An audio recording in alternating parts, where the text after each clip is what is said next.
we'll come back to again, the breathing stuff, I was thinking, all right, how do I address this topic of breathing?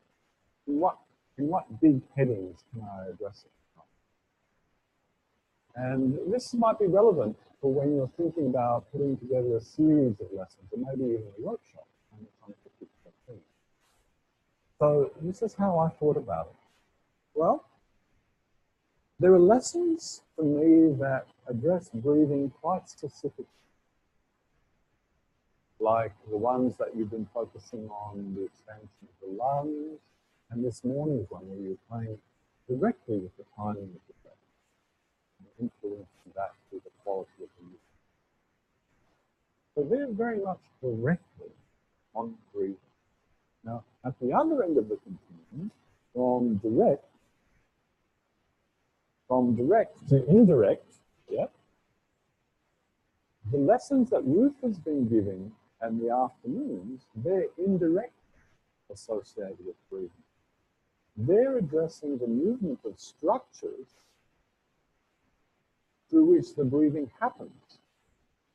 So if you think about all those movements that you did the previous day and how much the rib cage and the thoracic side and the abdomen have to release and contract and reshape, well, of course, those lessons are going to affect your breathing without you even having to mention breathing. If you think about yesterday's lesson with the twisting that you've just studied, those twisting movements really twist up into the thorax, and each of the ribs in turn. It really then comes and affects the breathing, and the whole muscular tonus changes as well. So that's the indirect approach. And then I was thinking there's another approach that's interesting, and I'm sure there are others. But the third one, which is up here or down there somewhere, is then you can use this whole notion of how the diaphragm works to actually drive movement. Not only to drive movements, but to check out how well they're organized. Could they be even better organized? So it's breathing as a barometer of the quality of organization, or you can use breathing as a driver of movement. And that's where we're going from the third breath. Does that make sense? That's kind of how I put it together. So this will be another lesson within that field of direct.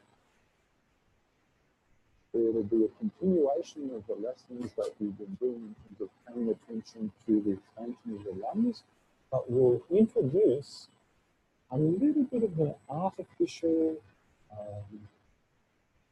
thing. Now, you know your lung is one complete structure. There are 3 lobes on this side and 2 lobes on that side. But in this lesson, I'm going to ask you to think that you have the front of the lung and that you have the back of the lung. Now, structurally, it doesn't exist. You don't have all the lung. But I'm going to ask you, sometimes we're paying attention to the extension of the lung at the front, and sometimes asking the extension of the lung at the back. Okay, so please lie on your back.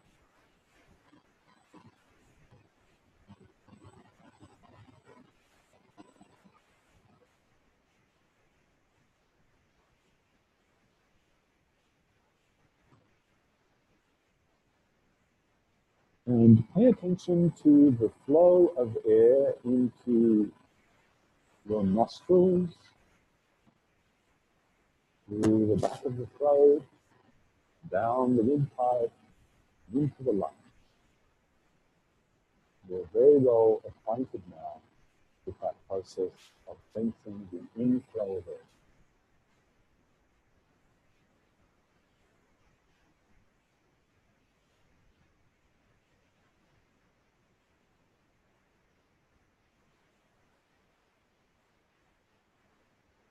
And as you draw air into actually more accurately, as you create the space so that air can come into you and the lungs fill,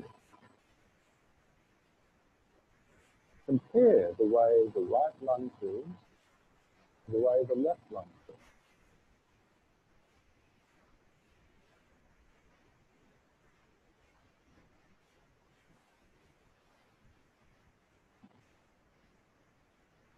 Is there a difference between what you experience on the right side of your chest, on the side, and on the left side of your chest?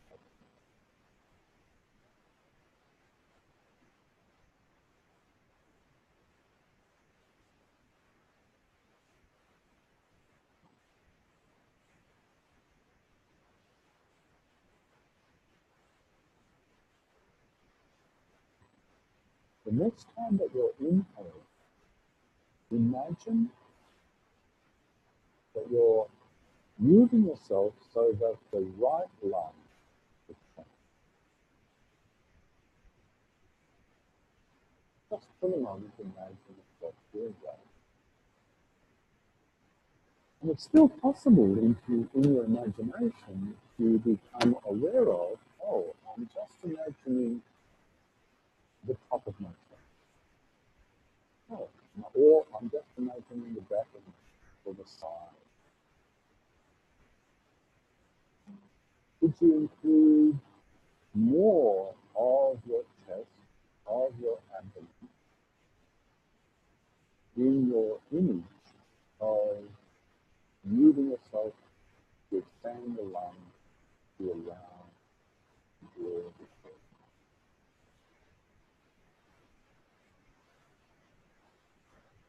That can include the clavicle. It could include the space between your clavicle and your shoulder blade, because there is this little space between those two bones.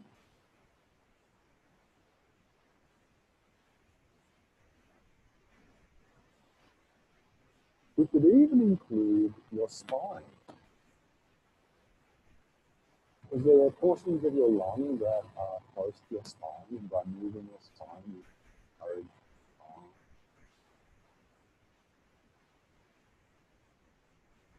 spine. Now, go ahead and do that.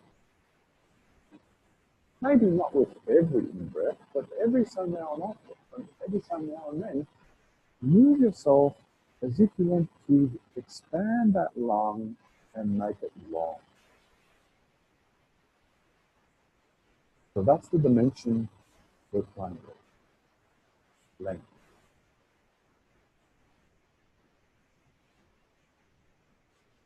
And it's not that the other dimensions disappear, that's the one that we take.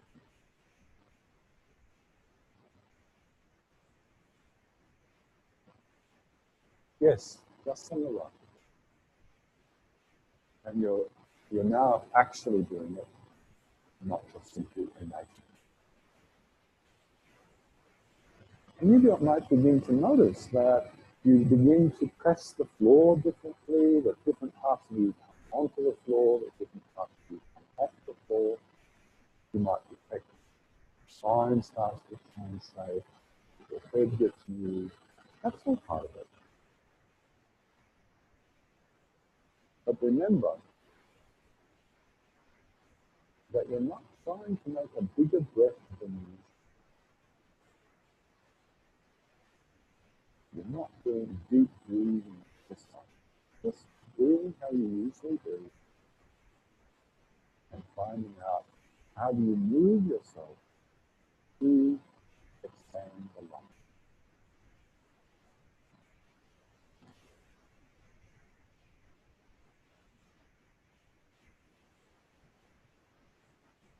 Continue what you're doing, but now think of expanding the front of the right lung.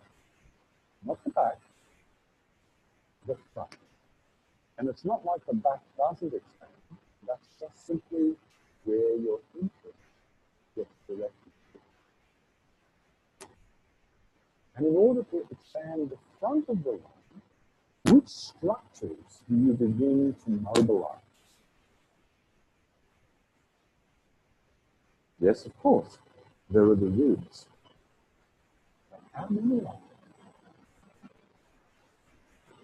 Is there something that can happen right at the top rib, near your neck, where the shoulder meets the neck? And down those lower ribs,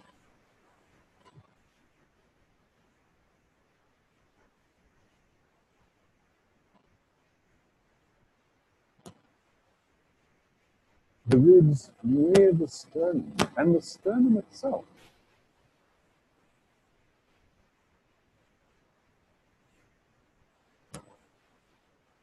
And then there are the soft bits, you know, the abdomen, the abdominal wall at the front. The diaphragm. What must the diaphragm do? To draw the lung downward. And what must the shoulders do? And the clavicle do, and those upper ribs do, to draw the front of the lung upwards. But it's a two-directional act. To lengthen is to go downwards and up.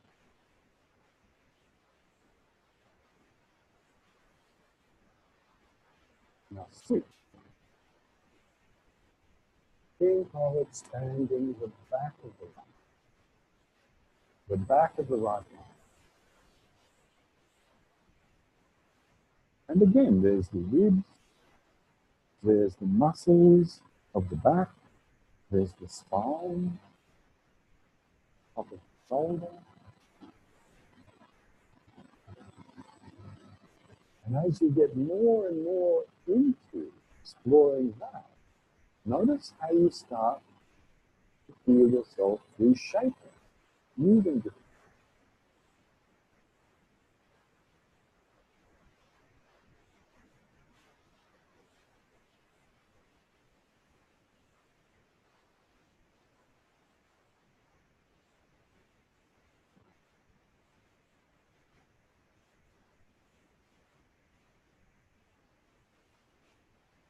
Stop, pause for a little while.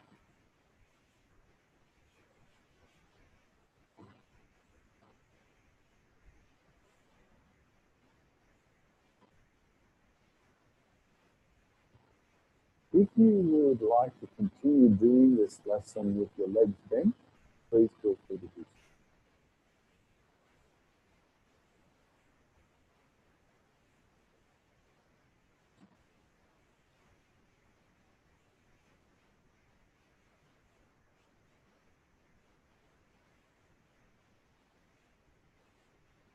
Return to lying on the back.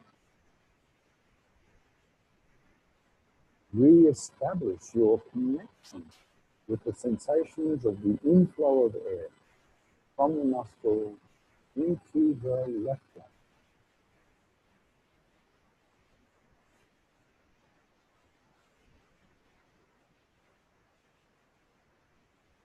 You know that left lung is surrounded by so many structures. Shoulder blade, collarbone, rib cage, the diaphragm, the liver underneath the bone, muscle, spine.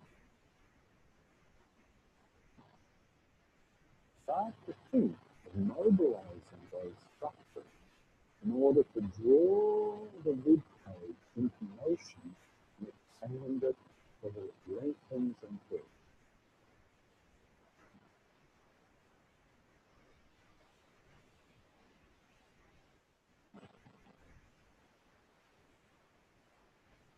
If you're imagining it, notice how imagination should be quickly linked to feelings that arise in the body. Okay? If you're moving, notice how you start to relate differently to the floor, how you start to reshape, to reform yourself, to expand the lung length.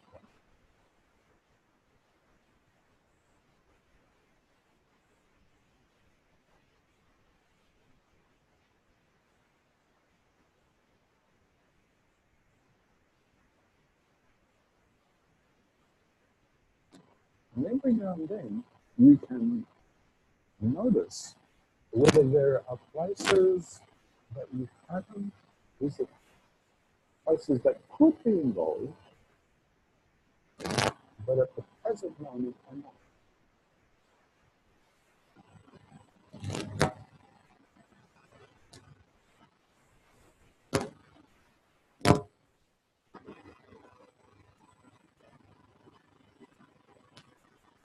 And now attend to expanding the front of the lung lengthways.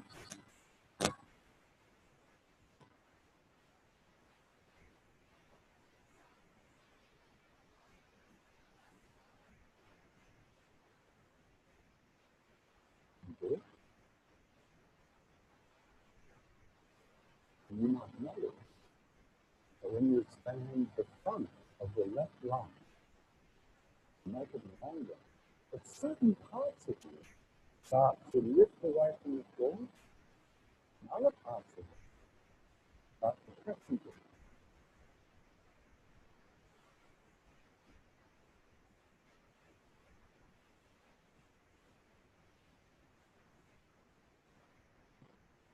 As the front of the left lung gets longer and fills with air, notice that maybe the shape of your neck is changing.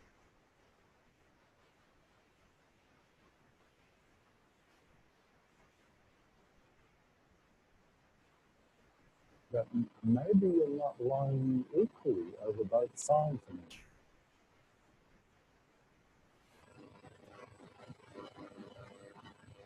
Now shift to the back of the lung. Gradually, slowly. Wow. Anything else? Begin to explore this idea of expanding the back of the lung, using the back surfaces of the side, the ribs at the back, the rear portion of the spine, the scapula,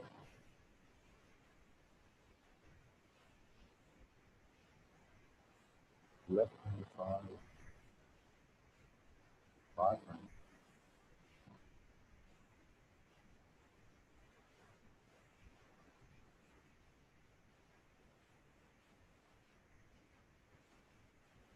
What can I do? That we're now experiencing different parts of yourself lifting, pressing into the floor. Something different happening.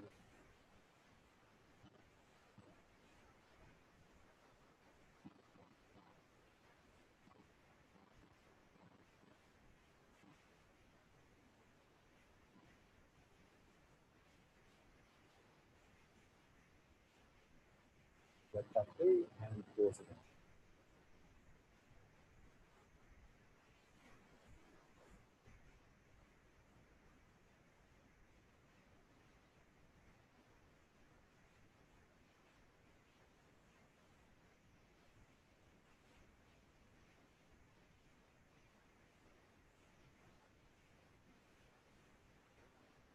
For Golden class, the parts of the self that we consider to be most intimately associated with breathing, what we would call the breathing apparatus,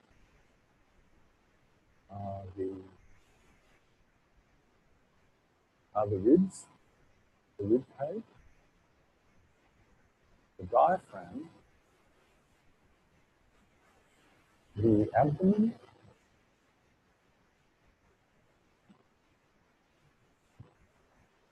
they're the most common parts of the breathing apparatus.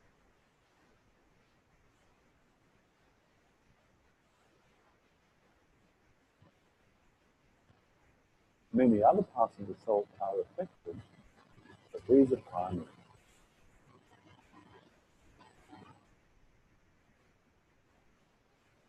Roll to one side, come up to sit.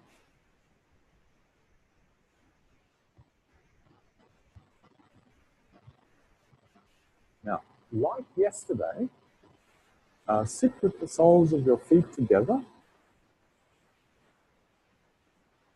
and incline your head forward, pivoting from the base of your neck.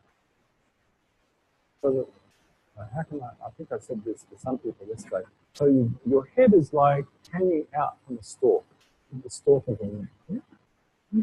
Let the head hang. And if this is not comfortable for you, in other words, you can't remain upright, find a chair, sit in. Now, place your hands behind your head and let the elbow arms hang towards the floor. And here we go again. Pay attention to the sensation of the inflow of it.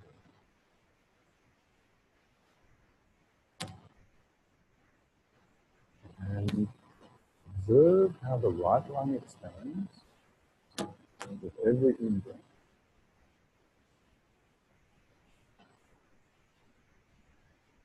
And how do you pull on that lung so it lengthens and fills? At the front, on the lung.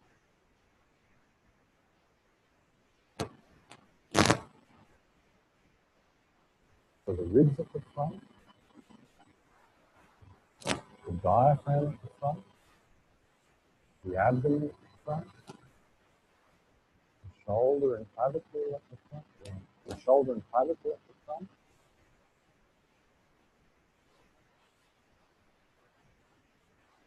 And the idea here is that you're not letting the rest of your body make a rounded shape, but you're staying more or less erect, but the head and the shoulders are kind of curved over and forward and just simply really hanging out there. Notice what expanding the front of that right lung makes the head do. Does the head go up or does the head go down? Now shift to the back of the lung. Inhale, expanding the back of the lung to draw air into you. It means the back of the rib, the spine, scapula, the waistline at the back. Now where does it go?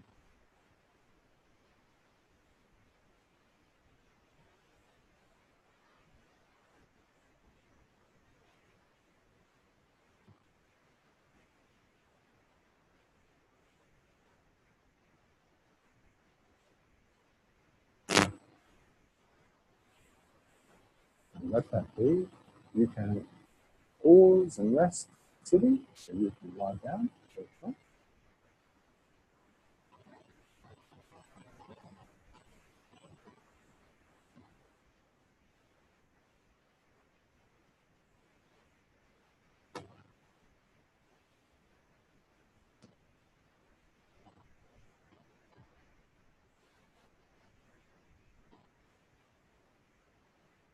Now you know the tissue of the lungs has no movement capacity in its own right. It's elastic tissue. Yes, it's elastic and it can expand, but it can't contract like muscles contract. It can't expand on its own. It needs something to pull on them to actually expand them. So that's why breathing is an activity. You must do something in order to breathe. You must do something to expand the lungs. And this is what you're investigating. Come up to sitting and get into that same configuration.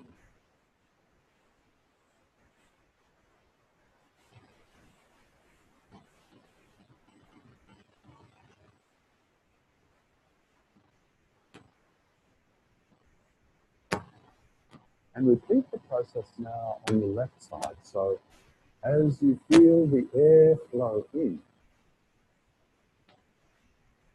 expand the left lung lengthways at the front.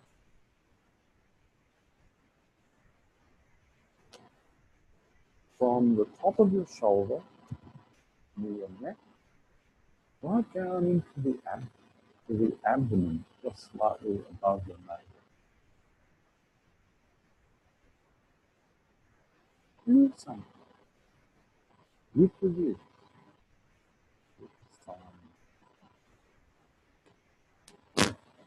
Pull on the lung and expand it so that air flows in. And without you even having to intend it, you might find your head rising higher from the floor on the in-breath and lowering down towards the floor a little bit.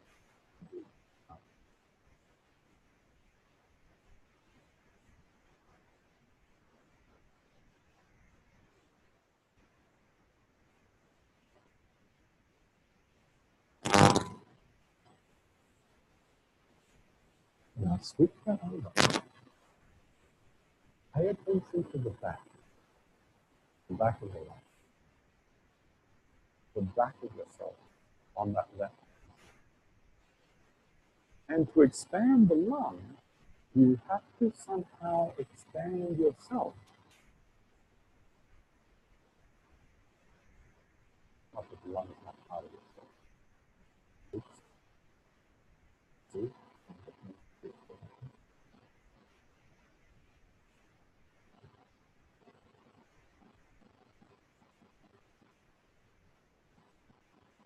I would encourage you that if you feel like you're all jammed up sitting on the floor like this, to actually do this sitting in a chair. Because it's really hard to expand yourself when you have that sense of I'm all kind of stuck and jammed up. There's nowhere to go. All you get is frustration. Don't do it. If there's some chairs there, there's more chairs in the room too. If you want to grab some.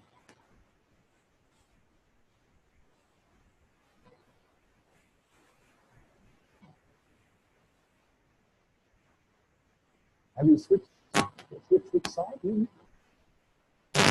Switch to the back. Switch to the back of the line.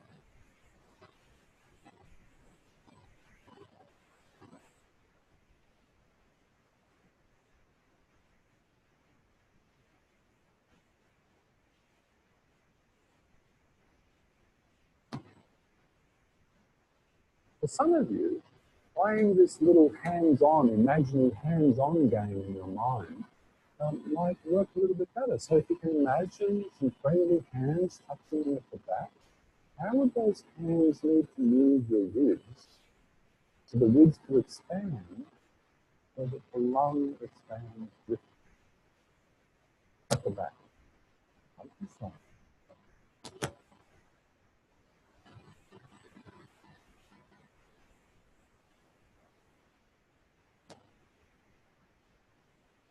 And now what happens with the foot? On the in-breath, is there any tendency for the head to go closer to the floor on the in-breath and further away from the floor on the out-breath?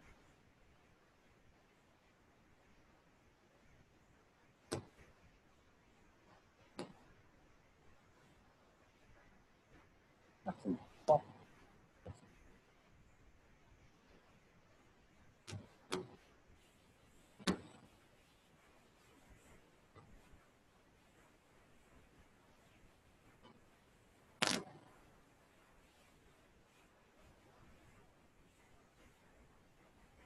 You know, I do make assumptions teaching you that because you've been doing this course, I don't have to necessarily give those protective instructions that I might give to people that have just started off. And one of those might be, you know, as you're hanging your head forward on a stalk like that, don't let it hang so much that you start to experience difficulty and strain in your neck. Don't hang it so much that your breathing feels inhibited. And then when you put your hands on top of your head, don't let the hands rest so heavily on the head that you feel like you're going to pull the head out from the pocket.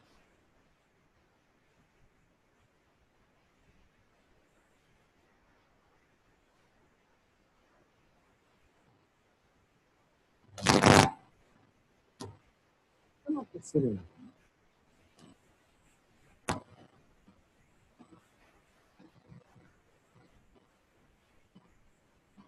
And this time, sit with the soles of your feet together and place your hands on the floor behind you so that you can use the floor behind you to lean on.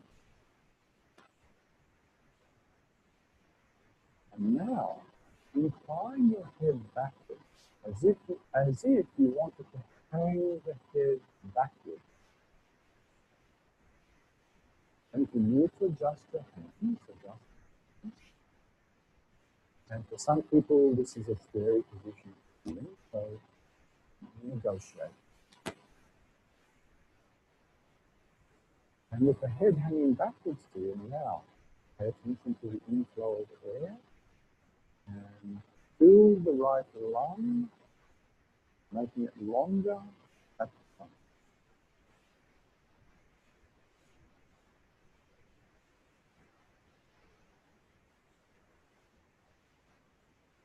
Notice whether that filling of the lung at the front enables you to let the head hang backwards just a little bit more freely.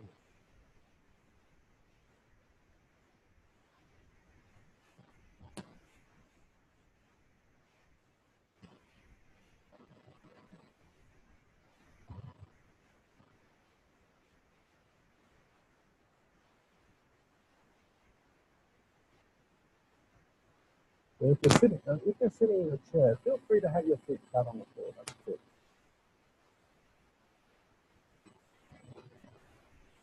Now switch across to the other lung and explore that same process as to draw in the air. You expand yourself at the front so that the lung fills up the front, in the ribs, in the rib area, in the upper chest area, in the lower chest area, in the abdominal area, in the area where the neck meets the shoulder.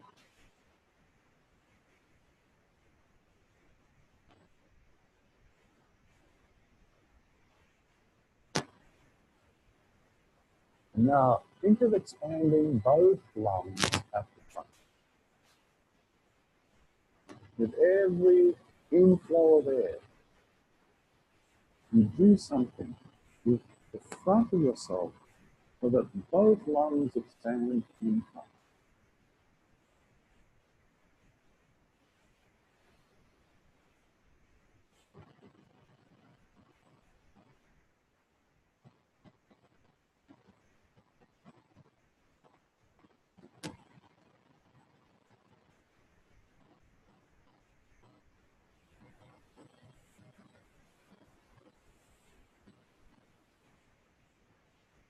That's enough. Please stop, pause again for a while.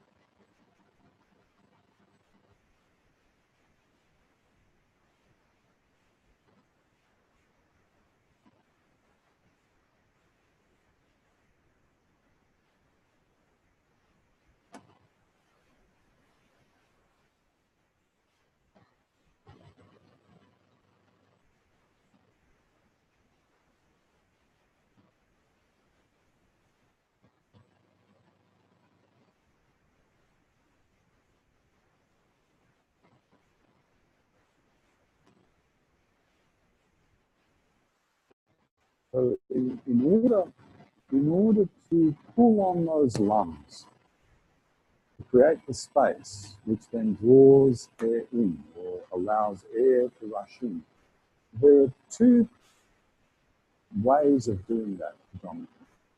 One, you can primarily increase and expand the chest area in a whole different set of directions as you're exploring.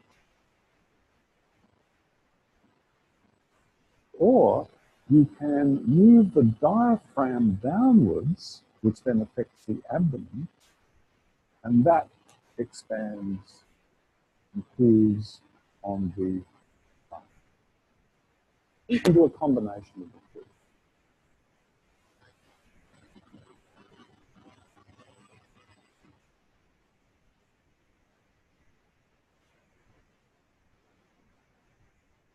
two. but both require you to somehow increase the internal volume so that the lungs get expanded.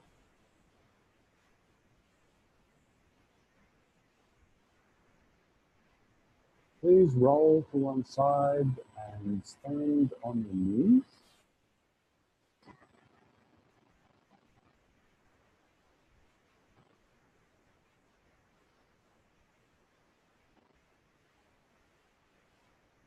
And pay attention to this next kind of positional instruction really carefully. Place both of your elbows on the floor. Bring the heels of your palms together and rest your chin in the heels of your palms. There's one more instruction. The forearms are vertical. That's it. This is the, oh my, I am wondering. I am wondering what the hell he's going to do next. Now, once again, check your level of comfort. When I went to do this last night, this was unbearable. So I went to a chair and I put my elbows on a chair. Same effect. So you don't have to tolerate it. In this position, go ahead. Trap the air in and expand the lung at the front on the right. And then let air out. Do that several times.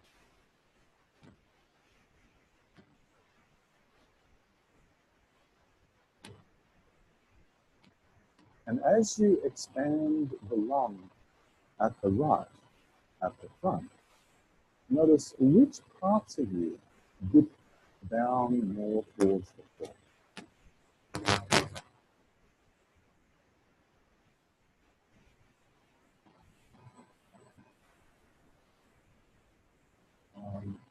So your forearms are vertical. Your forearms are not resting on the floor. And your chin is resting in the heel of the palms of your hand.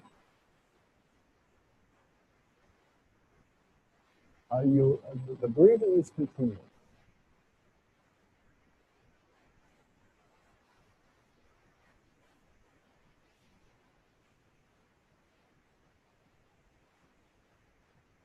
Sit tight.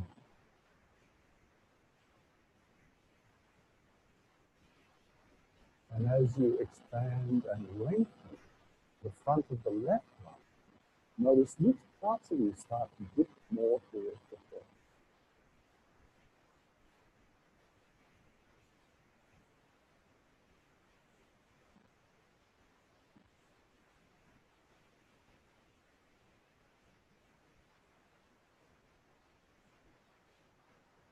Now both lungs. As you breathe in, expand, lengthen both lungs at the front.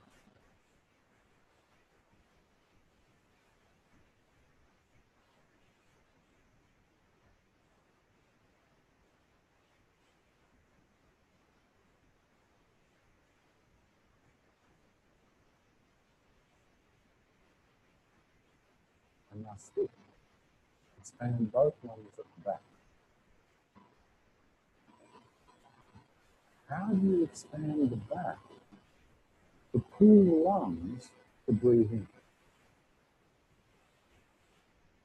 So that the lungs not only expand, they expand at the back and they get longer.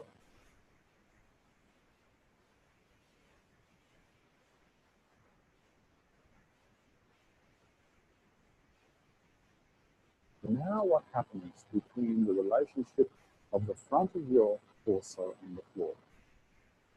As you expand the lungs at the back, you move away from the floor, towards the floor, or not move at all.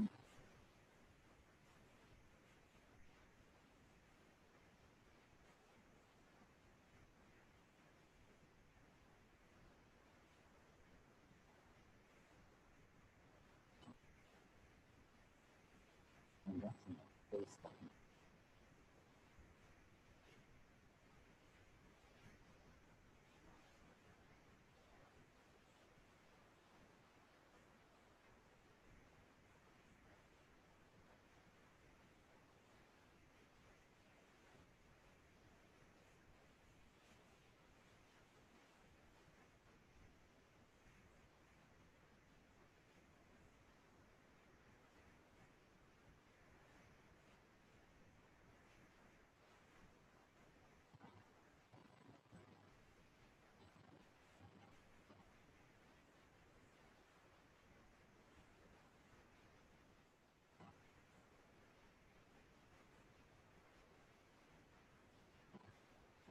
Before we do the next variation, just simply pay attention to your breathing and notice how you move yourself without thinking in order to do it.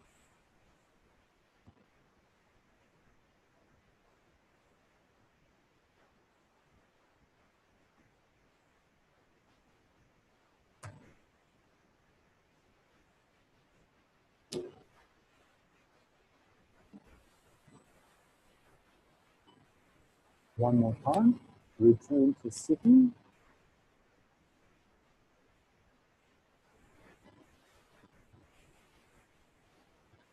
Place your hands on the floor behind you.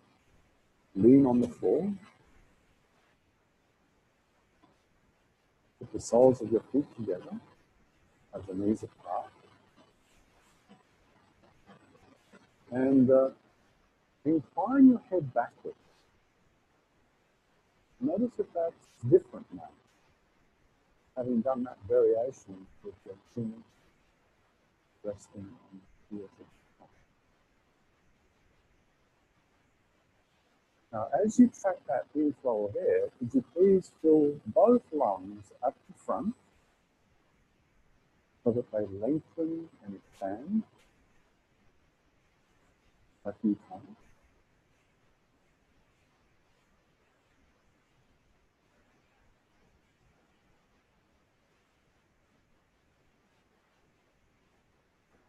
That's it.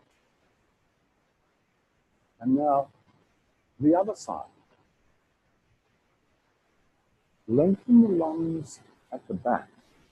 Lengthen and expand at the back. And notice what the tendency is for your head and your pelvis.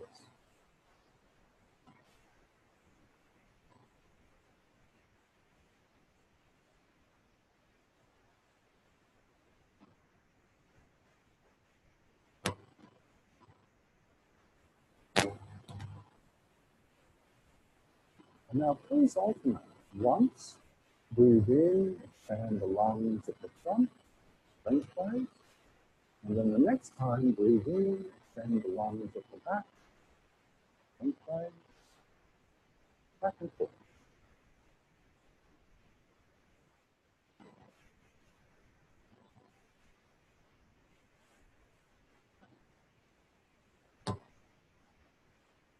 You can expand the lungs right at the very top, where the chest, where the clavicles are.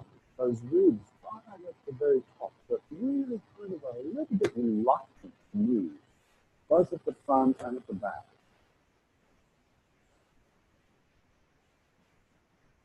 Then there's always the ribs in the middle, and then the low ribs are usually the ones that are quite happy to do their work. What about the spine? You know, there's that link between that pulling, that movement of the spine next to the lung.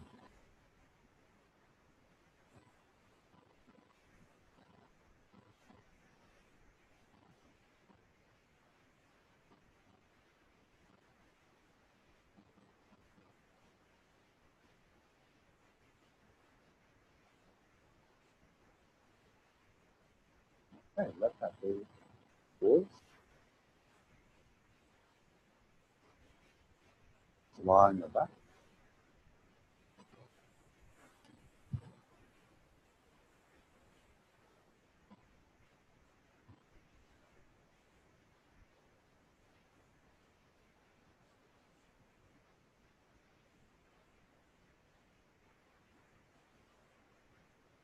And without you doing anything special to manipulate your breathing, notice what happens with your contact with the floor as you breathe in.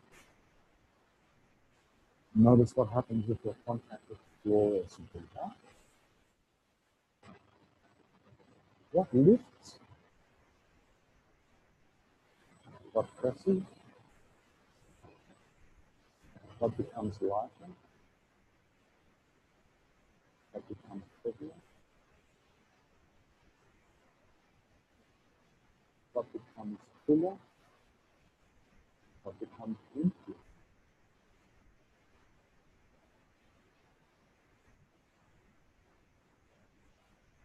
What expands? What diminishes?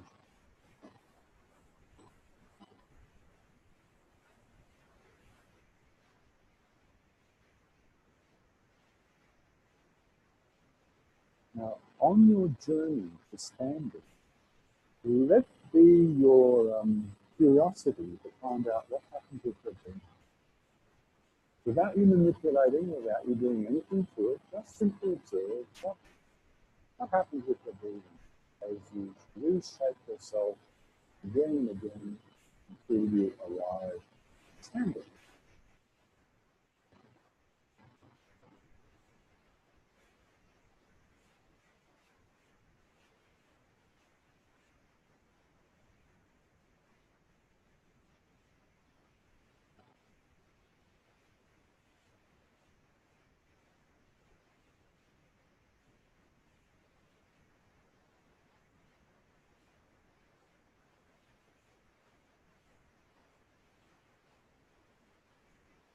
And each different pathway, because there's so many different pathways to standing and seeing this one, each different pathway will somehow shape your breathing in a different way.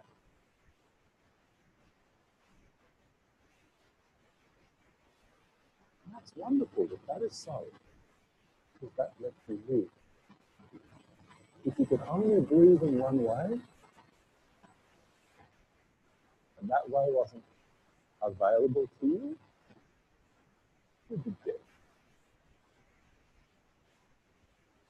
So our biology, our structure has evolved to enable us to breathe in every imaginable circumstance.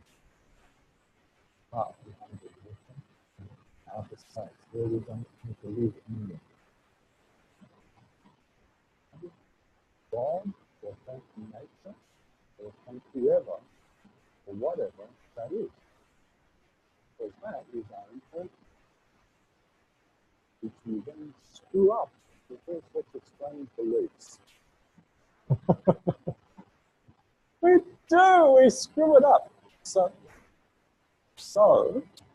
this is what these series of lessons are about in Moshe Goldenpath, to debunk all those normative ideas about what our breathing should be and get back to the biology and the physiology of what it can be to meet all of life's circumstances. Okay? So go and meet life's circumstances. See you after lunch.